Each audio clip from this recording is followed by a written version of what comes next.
Quelle réponse! Quelle réaction! Quel match du Paris Saint-Germain! Salut les passionnés, j'espère que vous allez bien. On se retrouve pour débriefer cette démonstration parisienne au Parc des Princes. PSG 3-0 Lille. Une victoire nette, une victoire convaincante, une victoire qui remet les pendules à l'heure. Le PSG qui avait besoin de se racheter après l'élimination surprise en Coupe de France contre le Paris FC, chose faite. Le PSG qui devait montrer du caractère avant le retour de la Ligue des Champions, mission accomplie. Le PSG qui voulait prouver qu'il reste le patron de la Ligue 1, message envoyé. Les Parisiens retrouvent la première place du championnat dans un match où ils ont été supérieurs, dans un match où ils ont été patients en première mi-temps puis dominateurs en seconde. Et au cœur de cette victoire, il y a un homme, un génie, un artiste, Ousmane Dembélé. Quelle belle performance! Quel beau récital de sa part! 2 buts sublimes qui resteront longtemps dans les mémoires. Le match commence prudemment. Le PSG sans Hakimi et Mbaye, partis à la CAN avec leur sélection, doit s'organiser différemment. Luis Enrique aligne Zahir Emery en latéral droit. Au milieu, le trio Vitinha Ruiz Mayulu. Et devant, attention à la composition. Kvaratskhelia est doué sur les ailes, et Dembélé en faux neuf. Oui, vous avez bien entendu, Dembélé en pointe. Lille, de son côté, vient au parc avec des ambitions. Bruno Genesio aligne un 4-3-3 solide avec le retour précieux de Mendy en défense centrale. Au milieu, le jeune prodige Boadi accompagné de Bentaleb des Muco. Et devant, le choc des retrouvailles. Ethan Mbappé face à son ancien club, aux côtés de l'expérimenté Olivier Giroud. Les premières minutes sont équilibrées. Le PSG a le ballon, Lille défend compact. Et puis à la 13e minute, boum! Le génie de Dembélé s'exprime. Dembélé qui récupère le ballon à 20 mètres, Dembélé qui arme sa frappe du gauche, Dembélé qui envoie une frappe sublime qui ne laisse aucune chance à Zeur. Le ballon fuse, 1-0, quel but, quel magnifique. Le parc explose de joie. C'est le but qui libère le PSG. C'est le but qui récompense la domination parisienne. Mais attention, Lille ne se laisse pas faire. Les Dogs ont des occasions en contre. Giroud qui essaie d'utiliser son expérience, Haraldson qui cherche des espaces. Mais la défense parisienne avec Marquinhos et Pacho reste vigilante. Chevalier dans les buts, également attentif. Avant de continuer cette analyse, un petit mot pour vous qui regardez cette vidéo. Si tu apprécies ce travail, si ces débriefings t'apportent quelque chose, n'hésite pas à liker cette vidéo et à t'abonner. Chaque pouce bleu, chaque abonnement nous donne de la force pour continuer à vous offrir ces analyses détaillées. Allez, un petit clic, ça prend 2 secondes et ça nous aide énormément. Merci à vous. Bon, revenons à notre match. La première mi-temps se termine sur ce score de 1-0. Le PSG devant, mais Lille pas encore mort. On sent que Luis Enrique va devoir ajuster des choses à la pause. Parce que malgré le but, Paris n'a pas encore étouffé Lille. Les Dogs restent dangereux en transition. Et c'est là que le génie de Luis Enrique va s'exprimer. Les équipes reviennent sur la pelouse. Et là, on voit un PSG transformé. Luis Enrique a visiblement parlé à ses joueurs. Il a changé quelque chose tactiquement. Et ça se voit immédiatement. Le pressing parisien devient plus intense, plus coordonné. Lille commence à suffoquer. Vitinha au milieu, quelle masterclass. Vitinha qui orchestre, qui oriente, qui lance. Il est partout. Chaque ballon passe par lui. Chaque attaque parisienne part de ses pieds. À côté de lui, Mayulu apporte de l'énergie, de la percussion. Ruiz, l'expérience et la qualité technique. Ce milieu de terrain parisien domine complètement le milieu lillois. Sur les côtés, Kvaratskhelia et Doué montent en puissance. Kvaratskhelia avec ses dribbles ravageurs, ses accélérations dévastatrices. Doué avec sa vista, son intelligence de jeu. Ils créent des espaces, ils étirent la défense lilloise. Et au milieu de tout ça, Dembélé qui décroche, qui crée, qui génère du danger. Et puis arrive la 64e minute. La minute de la consécration pour Dembélé. La minute où il nous offre peut-être le but de la saison en Ligue 1. Dembélé qui reçoit le ballon à 30 mètres. Dembélé qui lève la tête. Dembélé qui voit Zeur légèrement avancer. Et là, l'audace. Le LOB. Un lob millimétré, parfait, sublime qui passe au-dessus du gardien lillois et se loge dans les filets. 2-0, le parc devient fou. Les joueurs parisiens se jettent sur Dembélé. Ce but d'Ousmane Dembélé est magnifique. Du simple génie, c'est le but d'un grand joueur. Le but d'un artiste. Le but d'un ballon d'or qui nous rappelle pourquoi il est considéré comme l'un des meilleurs joueurs du monde. Dembélé ce soir, c'était du caviar. C'était de la poésie, c'était de l'art pur. Après ce but, Lille est sonné. Lille n'a plus de ressources. Les changements de Genesio n'y changent rien. Le PSG contrôle, le PSG gère, le PSG joue avec son adversaire. Mendes sur le côté gauche, quelle activité! Zahir Emery repositionné latéral droit, quelle maturité malgré son jeune âge. Et puis dans le temps additionnel, à la 93e minute, le PSG porte le coup de grâce.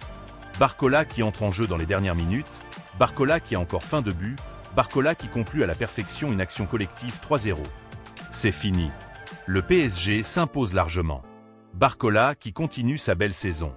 Après un début d'exercice canon, il confirme match après match qu'il est devenu un joueur essentiel du dispositif parisien.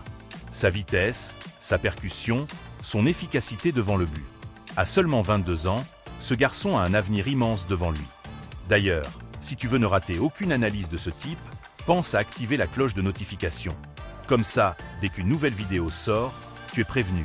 Allez, un petit clic sur la cloche et tu fais partie de la famille. Parlons du coach, Luis Enrique. Cet homme était sous pression. L'élimination en Coupe de France contre le Paris FC avait fait du bruit. Les critiques fusaient. Luis Enrique est trop têtu, il fait trop tourner, il ne respecte pas les compétitions nationales. Aujourd'hui, il répond. Le choix tactique de mettre Dembélé en faux neuf était génial.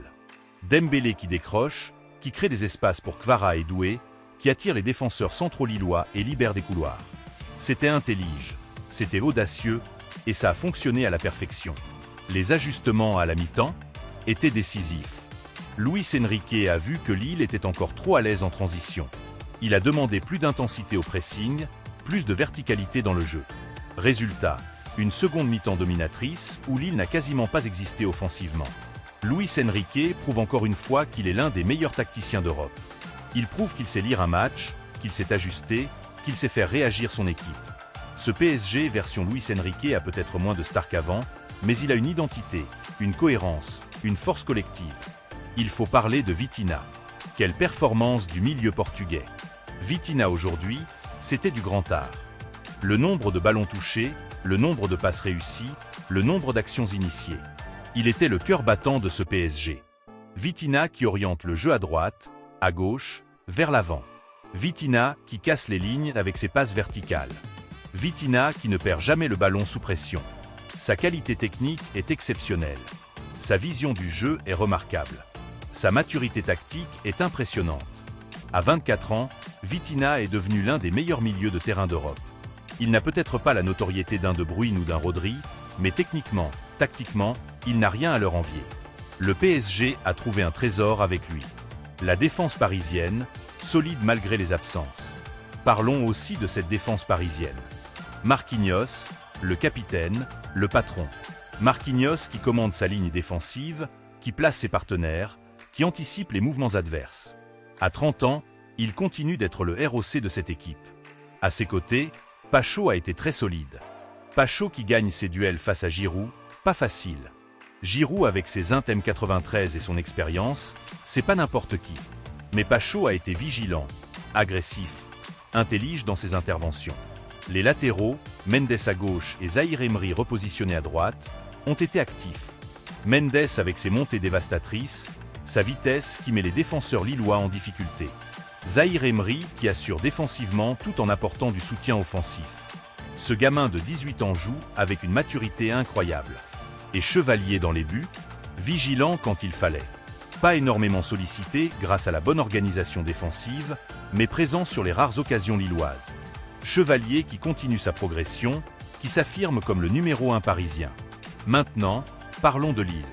Les Dogs sont venus au parc avec des intentions. Bruno Genesio avait préparé un plan pour embêter le PSG. Et en première mi-temps, ça fonctionnait plutôt bien. Lille était dangereux en contre-attaque.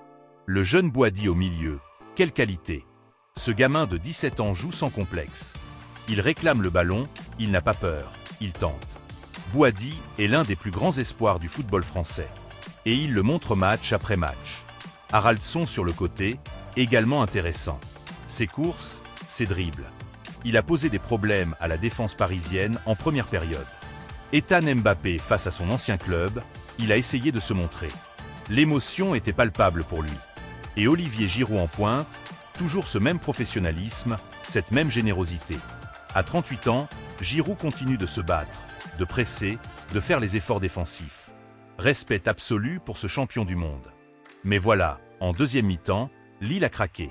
L'intensité parisienne était trop forte. Le pressing était trop coordonné. Les Lillois n'arrivaient plus à sortir de leur camp proprement. Ils subissaient, et ont fini par couler. Le deuxième but de Dembélé a cassé les jambes lilloises. Après ce bijou, Lille savait que c'était fini. Genesio a tenté des changements pour apporter de la fraîcheur, mais rien n'y a fait. Le PSG était trop fort, trop solide, trop organisé. Le retour au sommet. Avec cette victoire, le PSG reprend provisoirement la tête de la Ligue 1. En attendant le match de Lens samedi face à Auxerre, Paris est leader. Et c'est un message envoyé à la concurrence. Le PSG est toujours là. Le PSG reste le favori pour le titre. Après l'élimination en Coupe de France, certains doutaient. Le PSG n'a pas de numéro 9. Le PSG manque de profondeur d'effectif. Le PSG va craquer. Aujourd'hui, Paris répond sur le terrain. La meilleure façon de faire taire les critiques. Ce PSG n'a peut-être pas la star mondiale qu'était Mbappé. Ce PSG n'a peut-être pas le prestige d'un Neymar ou d'un Messi. Mais ce PSG a une âme, une identité, un jeu collectif qui fait plaisir à voir. C'est un PSG qui joue ensemble, qui presse ensemble, qui défend ensemble. Maintenant, les choses sérieuses commencent. Parce que le calendrier parisien est chargé. Mardi prochain, le PSG affronte le Sporting Portugal en Ligue des Champions. Un match capital pour la qualification. Ensuite, vendredi prochain à 20h45, déplacement à Auxerre en Ligue 1. Le PSG va devoir gérer. Gérer la fatigue, gérer les absences. Hakimi et Mbaye sont encore à la canne. Gérer la pression de la Ligue des Champions. Luis Enrique va devoir faire tourner son effectif intelligemment. C'est là qu'on verra la vraie profondeur de ce groupe. Mais après cette performance contre Lille, on peut être optimiste. Ce PSG a montré qu'il avait les ressources mentales pour rebondir après un coup dur. Il a montré qu'il avait la qualité pour dominer des équipes solides comme Lille. Il a montré qu'il avait le caractère des champions. Revenons une dernière fois sur l'homme du match, Ousmane Dembélé. Quelle soirée pour l'international français. 2 buts sublimes qui vont rester dans les annales du Parc des Princes. La frappe de 20 mètres lucarne pour ouvrir le score. Le lob millimétré pour faire le break. Dembélé ce soir, c'était le Dembélé du Barça. C'était le Dembélé qui fait la différence dans les grands matchs. C'était le Dembélé décisif que le PSG a recruté pour briller dans les moments importants. Et il a livré. Au-delà des buts, son activité, ses décrochages, ses appels, sa présence. Il a été essentiel dans l'organisation offensive parisienne. Jouer en faux neuf n'est pas évident, mais Dembélé a parfaitement rempli ce rôle. Intelligence de placement, générosité dans les efforts, efficacité devant le but. Complet. Dembélé est en train de vivre sa meilleure saison au PSG. Après une première année d'adaptation, il a explosé cette saison. Il est devenu le leader offensif de cette équipe. Il est devenu le joueur sur qui s'appuyer dans les moments importants. Et ça, c'est énorme pour le PSG. Pour conclure ce débriefing, une chose est claire. Le PSG a envoyé un message ce soir. Un message à la Ligue 1, nous sommes toujours les patrons. Un message à l'Europe, ne nous sous-estimez pas. Un message à tous ceux qui doutaient après la Coupe de France, nous sommes toujours là. Cette victoire 3-0 contre Lille est méritée. Largement méritée. Le PSG a été supérieur dans tous les secteurs de jeu. En défense, au milieu, en attaque. Luis Enrique a été tactiquement le plus fort. Dembélé a livré une performance de star. Vitinha a été le métronome parfait. La défense a été solide. Lille peut rentrer la tête haute. Les Dogs ont essayé, se sont battus, ont proposé des choses en première période. Mais aujourd'hui, l'écart de qualité était trop important. Face à un PSG en forme, face à un Dembélé inspiré, Lille n'avait pas les armes. Maintenant, direction la Ligue des Champions mardi. Le Sporting Portugal attend le PSG pour un match crucial. Et là, on verra si ce PSG peut confirmer cette belle performance. On verra si Dembélé peut maintenir ce niveau. On verra si Paris peut briller sur la scène européenne. Mais pour l'instant, savourons. Savourons cette belle victoire. Savourons cette performance collective. Savourons le récital de Dembélé. Le PSG est de retour au sommet de la Ligue 1. Et il compte bien y rester. Voilà, c'est tout pour ce débriefing. N'hésite pas à me dire en commentaire. Qui a été ton homme du match? Le deuxième but de Dembélé, but de la saison? Le PSG peut-il aller loin en Ligue des Champions? Ton pronostic pour PSG Sporting mardi? Et si tu as regardé jusqu'au bout, écris « Allez Paris » en commentaire. Prenez soin de vous, les passionnés. Ici Paris, et à très bientôt pour de nouvelles analyses. La capitale du football brille toujours.